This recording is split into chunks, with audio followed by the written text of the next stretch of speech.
The 6 a.m. fluorescent lights hummed their mechanical prayer across the intensive care unit at Sacred Heart Hospital in Norfolk, casting everything in the color of old bone. Margaret Walsh moved through the pre-dawn quiet with the deliberate precision of someone who had learned long ago that wasted motion cost lives. Her scrubs were navy blue, rumpled from a 12-hour shift that had technically ended at midnight but never really ended at all. The ICU never let you go. Not completely. She checked the ventilator settings on bed for first, a post-op patient 3 days removed from emergency colostomy surgery, still swimming through the fog of morphine and fear. The four-line needed adjustment. Margaret's hands moved without hesitation, steady as surgical instruments, the kind of steady that came from having once held a pressure bandage against a 6-year-old's femoral artery while mortar fire walked down a city block. Her fingers found the port, adjusted the flow rate to 120 milliliters per hour, and continued. The slight limp in her left leg barely registered as she shifted her weight. That was old damage. Afghanistan, 2006. The shrapnel had exited cleanly, the scarring had stayed permanently. The night nurse, Cassandra, handed off her report in the cramped alcove that served as the unit's unofficial nerve center. Walsh, bed 7's been stable. Pressures holding at 118/71. Pain controlled on the current regimen. Should be ready for step down by afternoon if the attending signs off. Cassandra was young, efficient, and still had that earnest quality of someone who believed the system worked the way it was supposed to. Margaret had stopped believing that approximately 8,000 days ago. Copy that, Margaret said, making notes in the electronic chart. The hospital had gone fully digital 5 years ago, and Margaret had adapted without complaint. Adapt or perish. That was the first rule she'd learned, and not in a hospital. The second rule was never let them see you struggle. The morning shift was beginning its slow arrival. She could hear the automatic doors opening and closing in the distance, the sound of car keys being deposited in lockers, the morning coffee cart wheeling through the corridor with its smell of burnt grounds and artificial vanilla creamer. Margaret poured herself black coffee from the station's communal pot, the kind that tasted like it had been brewed sometime during the Clinton administration. She didn't mind. She'd drunk worse. Much worse. By 6:41 a.m., the unit was fully staffed and humming with that particular energy that preceded the attending physician's rounds. Margaret had already reviewed the updated charts for all 6 of her assigned patients, cross-checked every medication reconciliation, and noted that bed 2 would likely need his Foley catheter changed by noon. She had also, 3 times, adjusted the position of her jacket hanging on the hook in her locker. The jacket was navy wool, purchased in 2003, and inside the left lining, carefully stitched with dark thread, was a faded unit patch. The patch was approximately 2 inches by 3 inches. It contained an eagle clutching a trident and anchor, with the words Divgru and Ramadi 2004 embroidered in red thread that had faded to the color of rust. Margaret never looked at the patch directly. She simply made sure it stayed hidden beneath the fabric, exactly as she'd been ordered to do by the commanding officer who'd pressed the discharge papers into her hands and told her that Senior Chief Petty Officer Margaret Walsh had never existed, that her records were sealed under presidential authority, and that if she valued her family's safety, she would disappear into civilian life completely and never speak of Ramadi again. That was 18 years ago. The double doors to the ICU opened at precisely 7:38 a.m., and Dr. Richard Hargrove entered the unit. He was 53 years old, though he dressed like he was 40. Custom Italian shoes, probably $400. A watch. Margaret could identify a Rolex Submariner from across a room now, the way other people identified birds, that cost more than her monthly rent. His tie was Hermes silk in a shade of blue that suggested he'd never had to worry about whether he could afford to have opinions about colors. Dr. Hargrove had been the chief of critical care at Sacred Heart for 8 years. Before that, he'd held similar positions at hospitals in Boston and Miami. He was, by the metrics that hospitals measured such things, successful. His patient mortality rates were considered acceptable. He published papers on sepsis management. He sat on committees. He networked effectively. He had also, through careful observation over the past 15 years of Margaret's tenure at Sacred Heart, identified her as a subtle threat to his authority. The threat wasn't anything Margaret had done. It was something she was competent in a way that required no permission, no validation, no external structure. She moved through the unit with the kind of quiet certainty that made junior residents want to ask her questions before they asked the attending. She anticipated crises before they announced themselves. Her hands moved with such obvious competence that even patients in the grip of morphine and delirium seemed to relax when she adjusted their lines. Dr. Hargrove had watched her catch a dropped endotracheal tube before it hit the floor during an emergency intubation. He had watched her calculate a drip rate in her head faster than the pharmacy could program the pump. He had watched her quietly correct a medication order that would have caused a serious adverse reaction, doing it so gently that the ordering physician thought it was his own idea. Competence, in Dr. Hargrove's experience, was a threat when it couldn't be directly attributed to him. He paused at the unit entrance, surveying the ICU the way a general might survey a recently conquered territory. His eyes moved across the monitors, the beds, the staff, and finally to Margaret, who was checking the medication drawer with the focused attention of someone who understood that the space between competent and catastrophic was sometimes measured in milliliters. "Walsh," he said, his voice carrying the particular texture of casual acknowledgement, the kind you might use to address a piece of furniture that happened to be in the right place. Bed 3's glucose was running high overnight. "I want closer monitoring." "Already trending," Margaret replied, not looking up from the medication reconciliation sheet. "Current reading is 167. Ordered a sliding scale adjustment at 0600. Next check in 15 minutes. There was a pause. Dr. Hargrove's jaw tightened almost invisibly. She had just answered his instruction before he could finish giving it. She had already solved the problem he was preparing to assign. The information came not in the form of a humble report but as a simple statement of fact: here is what is already being done. This was the kind of thing that accumulated over time, small moments where the hierarchy of the room became less stable than it should be. "Make sure you document it properly," he said, and he moved toward the first bed without waiting for a response he'd already decided he wouldn't listen to. Margaret continued her work. The morning light was beginning to turn the sky outside the unit's high windows from black to navy to something approaching gray. The monitors beeped their collective rhythm, a kind of mechanical symphony that anyone who worked in an ICU eventually learned to filter out, the way you filtered out traffic noise if you lived near a highway. But Margaret had never completely filtered it out. The monitors meant someone was alive. As long as they were beeping, someone was still fighting. At 7:34 a.m., the unit secretary called out, "We've got an incoming transfer. Level 1 trauma. ETA 20 minutes. The ICU changed immediately. That was what trauma did, it rewrote the entire operational blueprint in a matter of seconds. Beds were cleared, equipment was verified, teams began their silent choreography of preparation. Margaret moved to the designated trauma bed and began the process of ensuring everything was exactly where it needed to be: the crash cart positioned, the ventilator tested, the 4 stands cleared, the suction set to negative pressure. She was doing this when Dr. Hargrove passed behind her, and she heard him speaking into his phone with the particular tone reserved for conversations with hospital administrators. "Yes, I see the incoming. I'll handle it personally. You know how I manage trauma. Everything runs through me." There was a pause. His voice dropped slightly. "And the older nursing staff, I know. We're addressing that. Some of them have been here too long. Institutional memory can be an anchor, if you understand my meaning." Margaret's hands continued their work. Her jaw tightened by perhaps a millimeter. 18 years of practice kept her face blank, kept her movement smooth, kept the tremor out of her hands.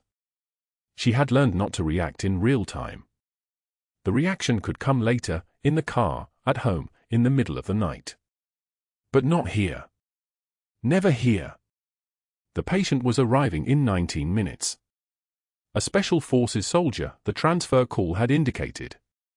Sergeant Danny Rourke, age 28, deployed from Fort Bragg with a direct transfer from Ramadi Field Hospital, 3 weeks post-evacuation, presenting with penetrating abdominal shrapnel wounds, significant PTSD indicators, marked anxiety response, and what the report cryptically referred to as behavioral management concerns. Margaret made sure the blood-type-compatible units were in the cooling unit. She made sure the trauma shears were at hand. She made sure the documentation tablet was ready. And then she made the mistake of looking at the incoming patient file. The photograph was small, just a 4x6 military ID image. Sergeant Danny Rourke had the particular kind of exhaustion that came from seeing things that the human brain wasn't really designed to process. His eyes had that quality, that faraway focus that meant he was looking at something the rest of the photograph wasn't capturing. But it wasn't his eyes that made Margaret's hands pause for exactly 1/5 of a second before resuming their work. It was the unit patch in the upper corner of his file. Eagle. Trident. Anchor. Divgru. Ramadi 2004. Margaret's breathing remained even. Her face remained professionally neutral.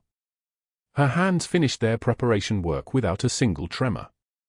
She was a nurse at a hospital in Norfolk, and a patient was arriving in 18 minutes, and that was all anyone needed to know about Margaret Walsh.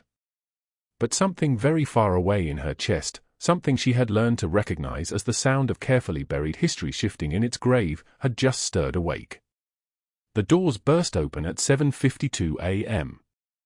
2 paramedics wheeled in the stretcher with the practiced efficiency of people who had done this exact thing hundreds of times. Behind them came the Level 1 trauma activation team, moving with the synchronized urgency of a military unit conducting a practiced operation. The patient was conscious but heavily sedated, his breathing supported by a portable ventilator, his body marked with bandages and monitoring equipment. Margaret moved into position without being asked. She had been doing this long enough to know where she needed to be without waiting for orders. The trauma team swept around the bed like water finding its course, each person knowing their role, each person moving with the kind of precision that could only come from repetition and training.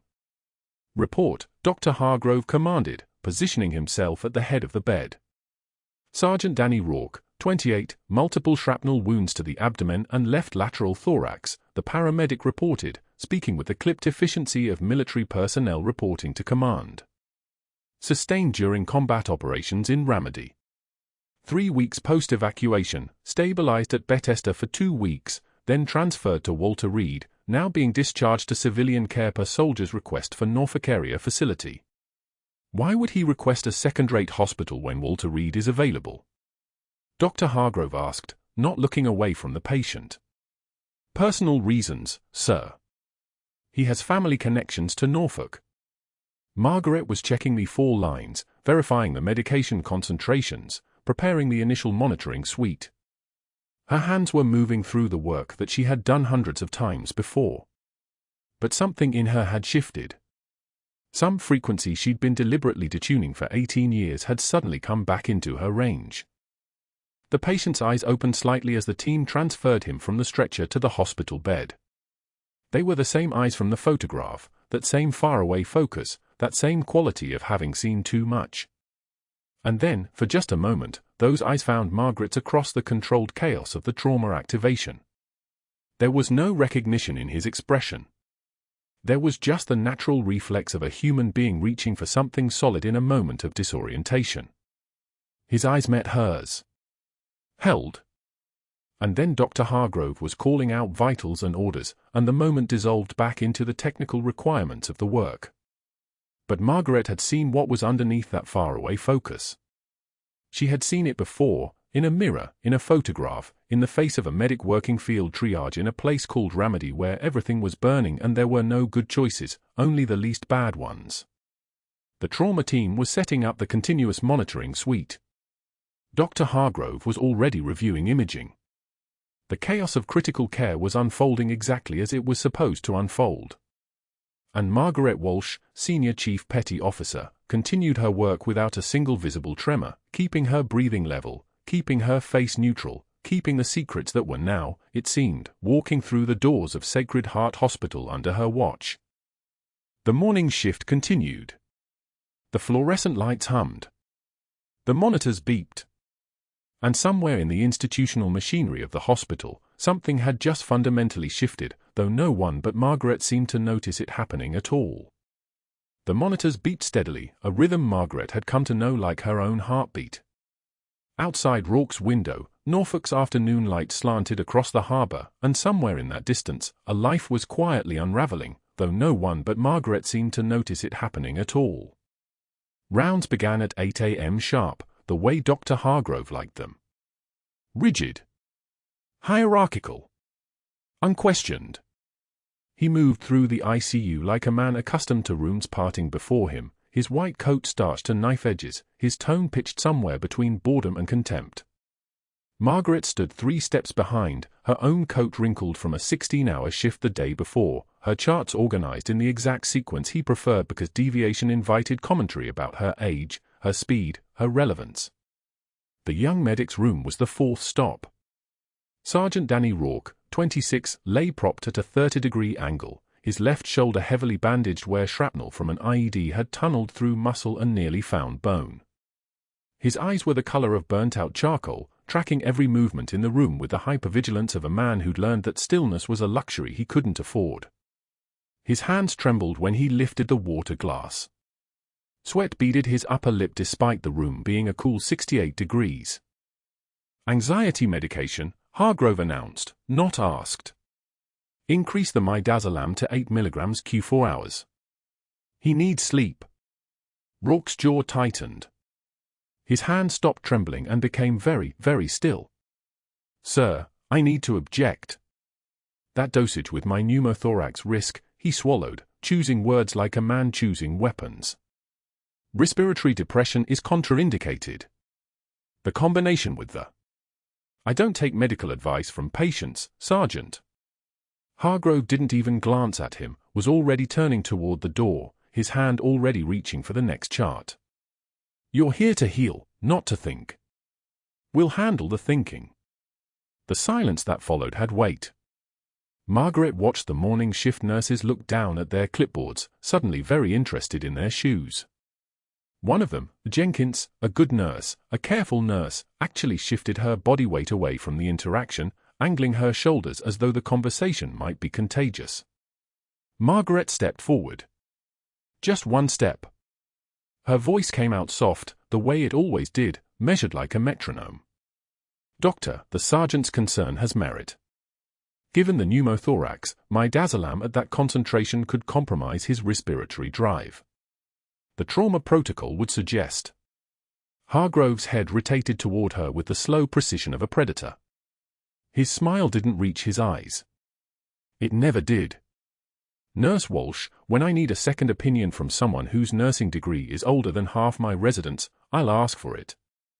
Until then, perhaps focus on what you're actually qualified to do. Bedpan care. Vitals. Charting. He leaned slightly toward her, his voice dropping but not softening. Things that don't require thinking. The room went dead silent. He walked out, and the nurses slowly lifted their eyes, exchanged glances that meant nothing and everything. Rourke stared at the ceiling, his jaw working, his hands fisting the blanket. Margaret replaced his chart in the rack and turned to continue rounds, but she felt it, the shift in the room's pressure, the way these moments accumulated like scar tissue. Hargrove was escalating. He'd moved from dismissive to cutting, from social attack to public humiliation, and he was testing her response, calibrating how far he could push before she broke. She wouldn't break. The handoff meeting at 7 a.m. happened in front of 12 staff members. Margaret had arranged the charts in the exact order Hargrove preferred, color-coded tabs, flagged critical values, summary notes on the first page. She'd learned long ago that precision was a form of armor. If everything was perfect, he had less ammunition. It didn't matter. He found ammunition anyway. Hargrove picked up her charts with exaggerated slowness, began flipping through them with a frown that suggested he'd discovered evidence of malpractice. The room quieted. Nurses exchanged glances. One of the residents stopped mid-sentence. These notes are barely legible, Hargrove said, though Margaret's handwriting was cleaner than anyone else's on the unit. And the vital sign intervals are inconsistent. The intervals were not inconsistent. And the medication dosages. He stopped, looked directly at Margaret, and smiled. Then he slammed the charts to the floor. Papers scattered across the tile like snow. Pens rolled under chairs. Folders slipped sideways in a cascade of institutional chaos. The room held its breath. "Pick that up, sweetheart, or maybe you're too old to bend over." Margaret took one measured breath. In through her nose, counting 1, 2, 3, 4. Out through her mouth. Her right hand trembled, not from fear, not from shock, but from the restraint it took to keep herself exactly where she was. A single tear escaped from her left eye, the kind that comes from somewhere deeper than emotion, the kind that comes from places that have been quiet for 18 years. She wiped it slowly without breaking eye contact. When she spoke, her voice was different. Quieter. Sharper. Like a blade that had been sharpened so many times it could cut through air. "I've knelt in worse places for better men than you'll ever be." The room fractured. Whispers erupted instantly. One of the residents audibly inhaled. Jenkins actually covered her mouth. Hargrove's face cycled through surprise to anger to something that looked like curiosity, the look of a man trying to calculate what had just shifted beneath him. Margaret bent slowly, gathering the scattered papers with precision. Her hands moved with practiced grace, the kind of grace that comes from muscle memory older than her nursing career. She stacked the charts, tapped them straight against the floor to align the edges, and stood without using her hands to push herself up. She was breathing normally. Her face was composed. Her voice, when she resumed rounds, had not wavered. But Rock's eyes followed her. His hands had stopped trembling. He was watching her the way a soldier watches a possible threat, a possible ally, a possible door opening onto something he couldn't quite name. The hours crawled past with the weight of institutional intention. By lunch, Hargrove had apparently decided that subtlety was an inefficient use of his time. The cafeteria was crowded, the way Norfolk's Sacred Heart always was at noon, a river of scrubs flowing between the salad bar and the coffee station. Margaret carried her tray carefully, beans on toast, a small cup of soup, an apple. Simple food, the kind that wouldn't stain scrubs. She'd learned that long ago too. She didn't see Hargrove extend his foot. She only felt the shift in momentum, the way her body weight suddenly wasn't where her brain expected it to be. His elbow came up at the exact moment she passed, and it caught her tray at the edge. Not hard enough to look intentional to anyone watching casually. Hard enough to accomplish its purpose. Soup cascaded down. The bowl shattered on tile. The sandwich spun sideways. The apple rolled under the orthopedic surgeon's table, bouncing twice before settling. Food pooled across the floor like a crime scene. The cafeteria's noise didn't exactly stop, but it shifted, conversations dropping half an octave as people pretended not to notice what was happening. Butterfingers, Margaret. Hargrove was already straightening, turning to the surgical staff arrayed around his table, his smile bright and clean. Maybe it's time to consider retirement. Everyone knows the hands go first. One of the attendings laughed. An actual laugh. The others smiled like wolves recognizing kindred spirits. "I'll bet anyone here $50 she quits within a week," Hargrove said, loud enough for the adjacent tables to hear. "She doesn't have the spine for modern hospital culture. Wouldn't survive the pace." 3 of them nodded. They actually shook on it. Margaret was already kneeling, gathering paper napkins, dabbing at the soup spreading across the tile. Her face was completely composed. Her movements were efficient, practiced, the physical equivalent of a locked door. But Rourke, sitting at a table across the cafeteria with his arm elevated in a sling, was watching with eyes that had seen this before. The practice submission. The institutional humiliation. The way power positioned itself above weakness and called it justice. His hands were shaking again, but not from anxiety this time. That evening, at 7 p.m. during shift change, Rourke's monitors began singing a different song. Margaret noticed it, the way the oxygen saturation drifted, 96 to 94 to 91, so gradually that most nurses would have missed it in the changeover chaos. But Margaret was always paying attention. Always. She approached his bed and found him sweating through his gown. His breathing had become labored, that distinctive high-pitched stridor that meant air was fighting for passage. His trachea had deviated, shifting toward the right. His jugular veins were distending visibly. The pale skin under his jaw was taking on the grayish tint of inadequate perfusion. Tension pneumothorax. The lung had collapsed under pressure, pushing his organs sideways, suffocating him from the inside out. He had maybe 5 minutes before cardiac arrest. Margaret hit the code button without hesitation. I need a 14-gauge needle and a decompression kit, now. The crash cart arrived in seconds. Residents scattered like fish sensing a predator. But no one moved to take the lead, everyone looking for the attending who hadn't arrived yet, everyone paralyzed by hierarchy. Margaret didn't wait for hierarchy. She palpated the second intercostal space, mid-clavicular line, her fingers finding the precise anatomical landmark through practiced touch. Prepped the site with alcohol, her movements economical, purposeful. Found the rib, found the space between ribs, and performed the needle decompression with the kind of precision that comes from having done it in circumstances far worse than a sterile hospital room. The hiss of air escaping from Rourke's chest cavity was audible across the entire unit. Like a tire deflating. Like pressure releasing. Like a door opening. Rourke gasped. Color flooded back into his face in seconds. The monitors stabilized. His oxygen saturation climbed, 88, 91, 94, and his breathing eased from panicked gasps into something approaching normal rhythm. The attending surgeon arrived 30 seconds later, took in the scene, and fell completely silent. He stared at the perfectly placed catheter, at the secure dressing, at Margaret's steady hand still monitoring the site. He didn't say anything. Sometimes competence doesn't need commentary. Margaret secured the catheter with practiced efficiency. Her hands didn't shake. Her voice didn't waver when she ordered the imaging and updated the chart. She was professional, careful, utterly controlled. She was the kind of nurse that hospital infrastructure was built to ignore because infrastructure prefers problems to solutions, questions to answers. But as she turned to reach for supplies, her jacket shifted. Just slightly. Just enough that the lining folded back, and the faded patch became visible.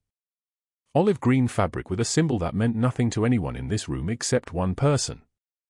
Rourke's eyes went wide. His breathing quickened, not from the pneumothorax anymore, but from recognition. He stared at Margaret's face, then at the patch, then back at her face, his jaw working as though his mind couldn't quite translate what his eyes were seeing into language his mouth could produce. Margaret felt it. That moment when the past decides to enter the present uninvited. She quickly adjusted her jacket, covering the patch with practiced casualness. "You need rest, Sergeant." But Rourke sat up despite the pain, despite protocol, his hands actually trembling now in a way that had nothing to do with anxiety or medication. Remedy? 2004. His voice was barely functional. There was a nurse. A Navy chief. She saved my unit's translator's little brother. 6 years old. Femoral artery. We thought he'd bleed out but he stopped, staring at her hands, at the scar pattern visible at her wrists where her sleeves had ridden up. "It was you." Margaret's voice came out barely above a whisper. "That operation doesn't exist, Sergeant." "Officially, I was never there." Rourke's face shifted through shock, recognition, and something like awe. He continued staring at her, and Margaret could see the moment everything he understood about this hospital, about this woman standing beside his bed, reorganized itself into a new shape entirely. The monitors told her everything. Margaret stood at Rourke's bedside during the 7 o'clock shift change, watching his oxygen saturation drift downward like a stone sinking through dark water. 92. 89. 86. His breathing had shifted from labored to desperate in the span of 4 minutes, and his color, that healthy flush she'd restored just hours earlier, was draining back toward ash. She didn't call for help. Not yet.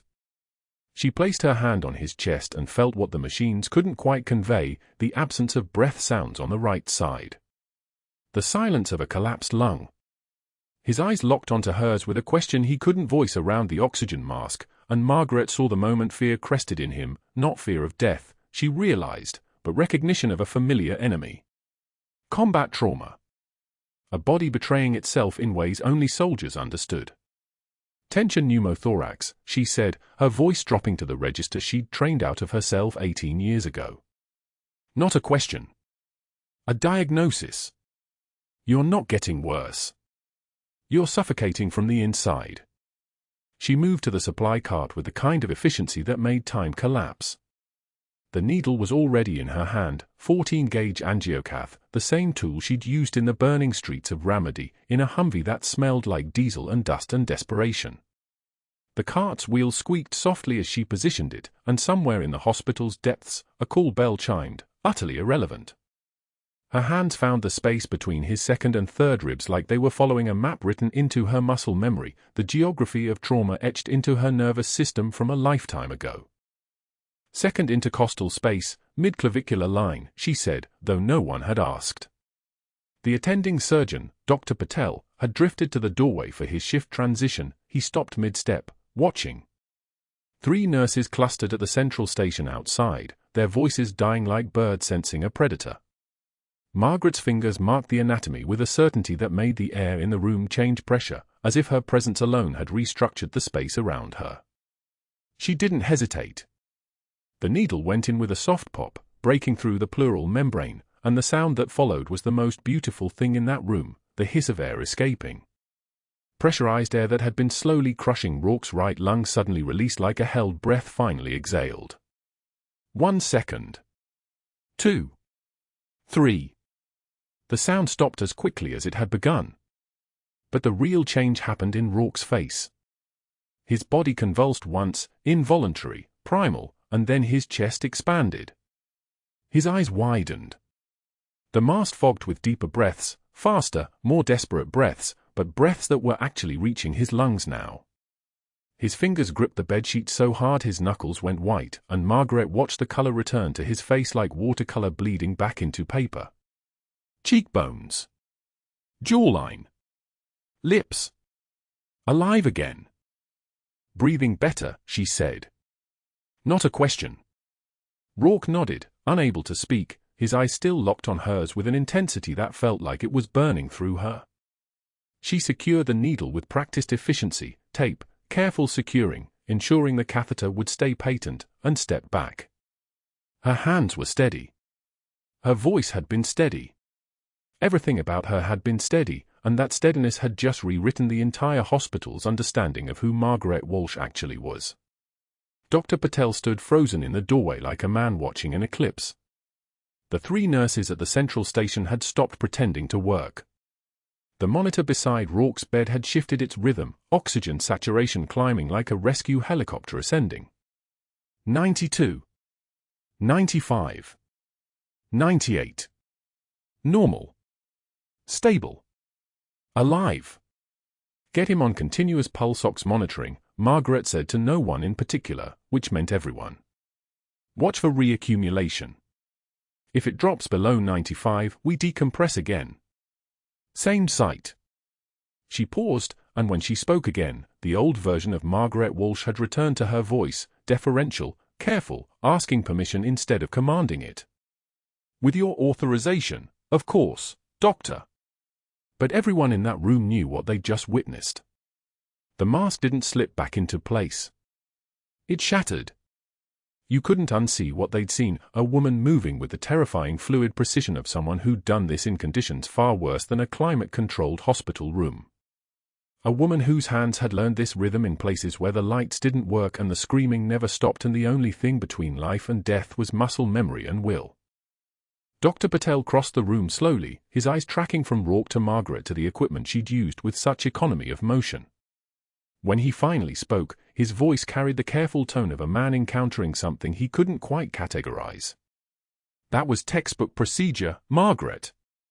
Where did you? He stopped, as if the question might collapse something he didn't want collapsed. That was exactly right. Rourke's hand reached out. Margaret took it without thinking, and felt it trembling, not from weakness, but from the adrenaline cascade of someone who'd just survived something lethal.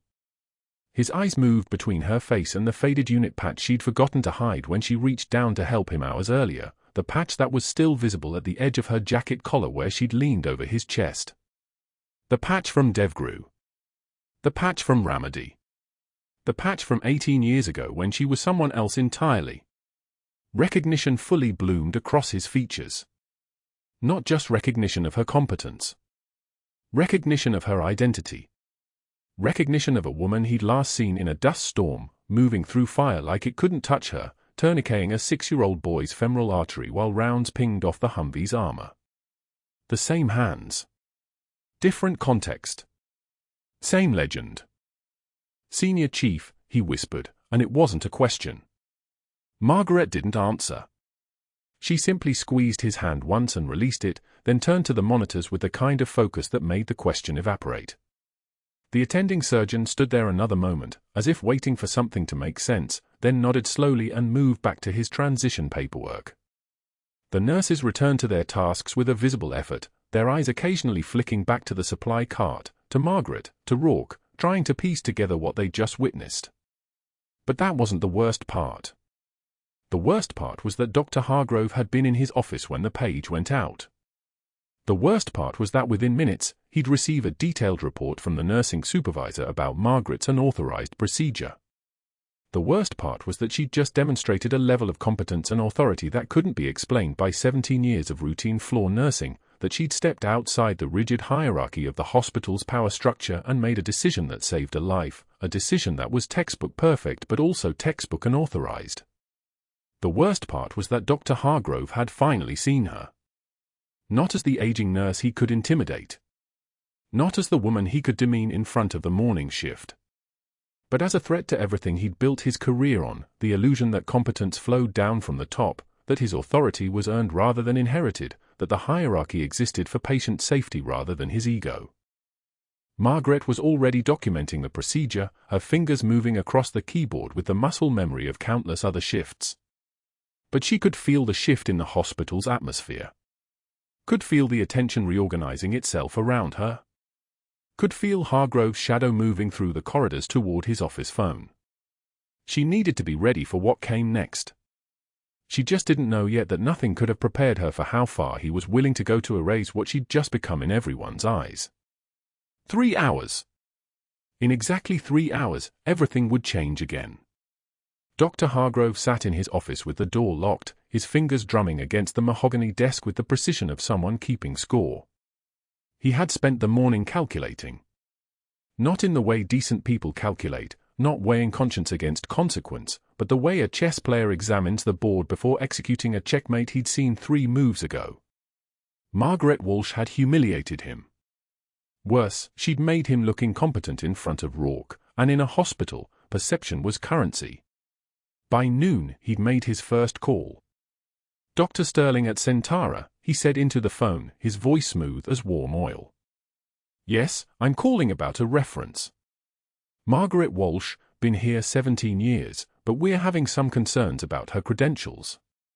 Gaps in her employment history before Norfolk. Nothing concrete, you understand, but the board is asking questions. Has she ever mentioned anything unusual to you? He listened, then added the needle, we're bringing in an outside investigator. Just wanted to give you a heads up in case anything surfaces that she hasn't disclosed to us. He hung up before Sterling could ask real questions. The second call went to Dr. Jennifer Pierce at Johns Hopkins, then Dr. Marcus Hayes at Duke. Same story, different packaging. We value your discretion on this, but Margaret's record shows some inconsistencies we're trying to understand. He never lied outright, lies could be traced. He simply planted seeds of doubt into fertile soil, then let other people's imaginations do the heavy lifting. By the time the investigator arrived, 3 prominent physicians had already logged concerns about her stability and suspicious employment gaps. It was beautiful in its efficiency. Strategic. The actions of someone who understood how institutions worked, how rumors metastasized into evidence, how whispers became testimony. At 12:53 p.m., Margaret was reaching for her tray in the cafeteria when Hargrove appeared beside her like a shadow materialized from spite. He was smiling, that particular smile that told you something cruel was about to happen, and he'd already assured himself it would look like an accident. She held her tray steady, turkey sandwich and a cup of black coffee, nothing that could stain. Hargrove saw that calculation in her stillness, that military readiness masquerading as nurse composure. It made him move. "Oh, excuse me," he said, his hand coming up as if to wave at someone across the room. But it connected with her tray instead, and the geometry was perfect, his elbow, her wrist, physics doing his dirty work. The tray rotated, coffee arcing through the air in a brown spiral, the sandwich tumbling. Turkey and bread scattered across the tile floor in slow motion, the cup shattering with a sound like breaking teeth, and suddenly Margaret was standing there covered in coffee, her scrub stained, her face a photograph of absolute stillness. The cafeteria, which had been murmurous and busy, went very still. A few doctors laughed, the kind of laugh that wasn't about the accident but about the hierarchy it announced. Margaret was just a nurse. Hargrove was a doctor. Accidents happened around him because accidents were his privilege. He turned to her with exaggerated concern. "Oh God, I'm so sorry. I didn't see you there. You should really be more aware of your surroundings." He handed her napkins like a man performing apology, but his eyes said something different. His eyes said, "This is what happens when you forget your place." Margaret took the napkins without comment and knelt to gather the pieces of her broken cup. Her hands moved with the same precision they'd used to thread a needle into Rourke's chest cavity the night before, a steady, efficient, completely devoid of tremor or anger. She swept up the turkey with her napkin and stood, holding the wet bundle. When she looked at Hargrove, her expression hadn't changed. Nothing broken there. Nothing that could be used against her. But that wasn't the worst part. By 2 p.m., Hargrove had his outside investigator sitting in the HR office, a thin woman named Patricia Donnelly who'd built a career out of excavating inconsistencies in other people's lives. She had a folder already, compiled by 3 phone calls and an afternoon of typing. Hargrove presented it to her with the solemnity of a priest offering scripture. "We just need someone objective to review her credentials. There seem to be some gaps we can't quite explain." Donnelly opened the folder and found exactly what Hargrove had prepared her to find. Margaret's employment record showed no work history before 2005. Nothing. A blank space where her 20s and 30s should have been. In the medical world, that was a red flag the size of a surgical bay. Where had she been? What was she hiding? The investigator's fingers moved across her keyboard, searching, finding nothing, searching again. That blankness was more damning than any crime, because blankness invited speculation, and speculation was how reputations died in slow motion. By 4 a.m. the next morning, before the sun could even consider rising, Margaret's badge access had been suspended on the grounds of pending investigation into protocol violations and credential inconsistencies. The security guard who deactivated her ID in the system wouldn't meet her eyes. A letter sat in her locker, printed and formal, detailing nothing concrete but suggesting everything suspicious. She was to surrender her badge immediately. Security would escort her from the premises. She was not permitted to contact patients, colleagues, or supervisors regarding her termination. It wasn't a firing. It was an erasure dressed up in bureaucratic language. The walk from her locker to the main entrance took 4 minutes. Security walked beside her, not hostile, just present, like pallbearers at a funeral only she was attending. The day shift arriving for early rounds pressed themselves against hallway walls, and Margaret felt their eyes like weight. A nurse she'd trained, a young woman named Leslie, looked at her with something like pity. That was the worst part, not anger, not judgment, but pity. Because everyone in that hallway understood the signal they were being sent. If it could happen to Margaret Walsh, it could happen to anyone. The rain started the moment she hit the parking lot. Cold rain, the kind that feels personal. She drove home on autopilot, changed into dry clothes in an apartment that suddenly felt much smaller, and then she sat on the edge of her bed for 2 hours, not thinking, not crying, just occupying space. By evening, she was standing at Pinewood Cemetery on Norfolk's east side, mud soaking through her shoes like an accusation. The headstone read, Lieutenant Commander Robert Walsh, 1967 to 2008. 20 years she'd kept her promise to him. 20 years of invisible. And it had taken one kid with shrapnel wounds and a medical emergency to shatter 18 years of perfect anonymity. She knelt in the mud, her palm pressing against the cold granite, and the words came out like confessions. I promised you I'd keep my head down, Rob. After Ramadi, after they buried everything, I promised I'd disappear. I'd be invisible. I'd never surface again. Her voice didn't shake, but something underneath did, some deep thing she'd been holding together with sheer will and routine. And I couldn't even do that. I couldn't just watch them hurt people and do nothing. That boy, Danny, he was just a kid when I pulled him from that building. His whole family would have died, and she stopped, pressing her forehead to the wet stone. I failed you, Rob. I failed them all. They're going to dig into my records and find the gaps and the lies and everything we buried together. Everything we died for. She stayed there for 23 minutes while rain hammered the cemetery like applause at someone else's funeral. Cars passed on the distant road. The world kept moving. But Margaret knelt in the mud and understood, finally, that keeping your head down was a luxury that only lasted until it didn't, until someone you loved arrived needing help, and being invisible wasn't an option anymore. When she drove home through the rain-slicked streets, she didn't know that Sergeant Danny Rourke, lying in a hospital bed at Sacred Heart, was reaching for his phone with trembling fingers. She didn't know he'd found the number from memory, a classified line he was never supposed to use outside of combat. She didn't know he was saying, very quietly, "This is Sergeant Danny Rourke, Authentication Tango 7-4. I need DivGru command. Sir, I found her. The one from Ramadi. They just fired her this morning, and she doesn't even know I know who she is." The voice on the other end went quiet. Then, "Say that again, Sergeant." Slowly. 3 hours. That's how long it took for the sky to crack open. Margaret stood in the hospital corridor, her badge already surrendered, her scrubs feeling like a costume she was about to shed forever.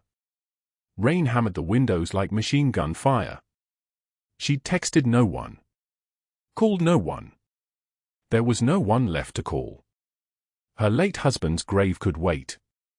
The silence in her apartment could wait. Everything could. The rotor wash hit first. A sound like the sky was being torn open, like a helicopter was descending directly onto Sacred Heart's parking lot. Not landing on the helipad. Directly. Onto the asphalt below the ICU windows. Nurses froze mid-step. A crash cart clattered. Someone dropped a tray of instruments, the sound swallowed by the deafening percussion of rotor blades. The lights in the ICU flickered once, steadied, then held. The helicopter lowered itself with the slow deliberation of something that did not care about hospital protocols or patient dignity or the fact that Margaret Walsh was standing in a stairwell trying to disappear. 3 black SUVs appeared in the parking lot below, moving with military precision. No lights. No sirens. They knew exactly where they were going. The main entrance doors burst open. A SEAL commander in dress uniform strode through the ICU entrance like he owned the hospital, his medals catching the fluorescent light like a constellation of violence earned. Behind him, 2 sailors in pressed dress whites. Behind them, a woman in a dark suit with the unmistakable posture of federal law enforcement. Behind her, a 2-star admiral, full dress whites, gold shoulder boards, the kind of presence that made the air pressure change. "Where is Senior Chief Petty Officer Margaret Walsh?" The SEAL commander's voice carried the weight of authority that didn't need to be raised. It simply existed, and everyone heard it. The ICU staff parted like water. Dr. Hargrove emerged from Trauma Bay 3, his face already draining of blood before he understood what was happening. His eyes found Margaret's in the stairwell, and for one perfect moment, he saw her standing in the shadows in her nurse's scrubs, surrounded by SEALs and admirals. Understanding landed on his face like a grenade. "I'm here," Margaret said quietly. She stepped into the light, her voice steady as a surgical laser. But it wasn't Margaret who spoke next. Sergeant Danny Rourke stepped forward from behind the SEAL commander. His uniform was still loose on his frame. He'd been released from Sacred Heart only 6 hours ago, his tension pneumothorax resolved, his nightmares still screaming in the dark. His eyes found Margaret's, and when he spoke, his voice broke like he was speaking through water. "Sir, this is Senior Chief Petty Officer Margaret Walsh. Navy SEAL. 23 years and 4 months of active service. 3 combat deployments. The woman who saved my life. Twice." The room went so quiet you could hear the rain outside. The SEAL commander stepped toward Margaret, his boot steady on tile, and extended a classified file marked with a presidential seal. When Margaret took it, her hands didn't shake. But inside the file, her hands wanted to shake, summaries of operations she'd been ordered to forget. Operations that had been buried under presidential classification 20 years ago. Ramadi. Jolin District. FOB Shank. Sanjin Valley. All of it. All of it coming back in official letterhead. Senior Chief Walsh, the SEAL commander began, and the words that followed came like thunder. "You are hereby recognized for service including the following decorations: Bronze Star." He paused. "Let it settle. Silver Star." Another pause. Margaret's jaw clenched once. 2 Purple Hearts. The administrator who'd fired her was backing slowly toward his office. And 3 Navy Crosses. The room was no longer just quiet. It was sacred. You were the only woman to embed with Divgru in Ramadi. You pulled 11 men out of a kill zone, direct fire, 3 sides, no air support. You saved 42 Iraqi civilians including the translator's family. You were classified so deep that your own chain of command couldn't acknowledge you existed. And then you disappeared into a hospital like you were nobody. His voice hardened. You were marked for life, Senior Chief. And I'm looking at the person responsible for trying to erase you all over again. The Admiral's eyes found Dr. Hargrove.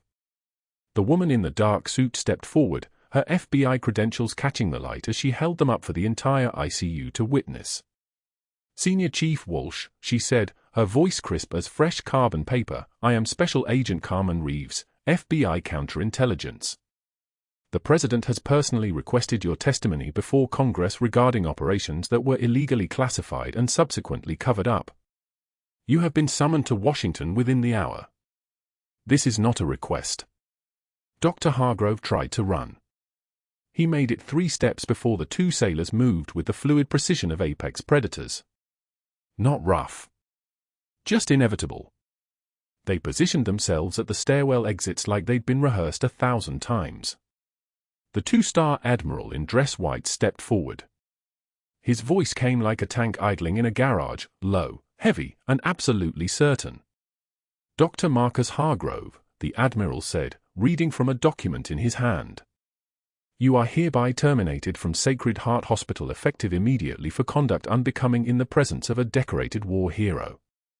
Your medical license will be reviewed by the State Board for ethics violations related to retaliatory personnel actions against a protected military veteran.